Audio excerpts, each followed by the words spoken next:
नेमकं तुम्ही या पपईला ग्रीन प्लॅन्ट कंपनीचे सेंद्रिय खत वापरला. हो काय काय वापरलं?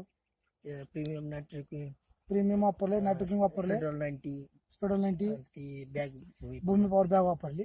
तर हे खत या प्लॉटला तुम्ही वापरलात. मग हे वापरल्यामुळे तुम्हाला नेमकं सांगण्यासारखा फरक वाटतं, सांगा बरं.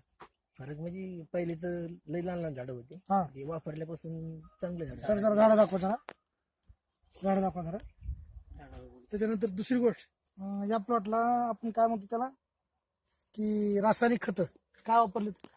पहिले ज्यावेळेस तुम्हाला म्हणजे माहिती नव्हतं त्यावेळेस तुम्ही वापरलं. वापरलं, त्याच्यानंतर नाही वापरलं, काहीच नाही वापरलं. बघा तुमच्या बरोबर बऱ्याच जणांनी पपई लावली.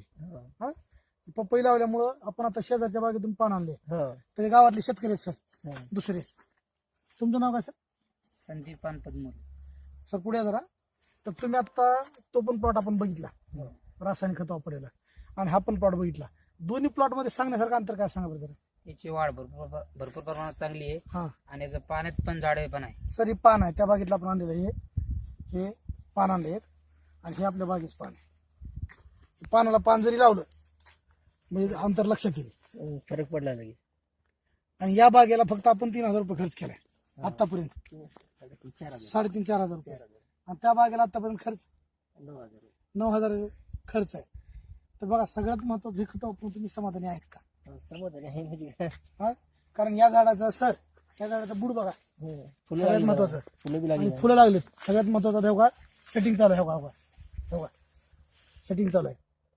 हा, आणि त्या प्लॉट मध्ये संदीप भाई आलते. संदीप भाईच्या कुठं कमराच्या वरी किंवा खांद्यापर्यंत झाड होतं. इथपर्यंत height होती. हा, आणि इथं बघा सर, इथं यांच्या डोक्याबरोबर आहे. साहेब तर बेडवर थांबलेत, बेडवर थांबून त्यांच्या खांद्याला आहे का? हा, आणि या ठिकाणी त्यांच्या डोक्याला आहे. म्हणजे खत वापरून तुम्ही समाधानी आहेत? इतर शेतकऱ्यांना वापरावं, इतर जरूर वापर. मी सांगतोच त्याला आता वापरायची. सांगताय.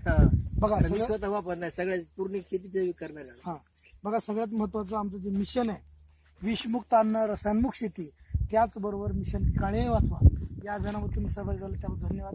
नमस्कार.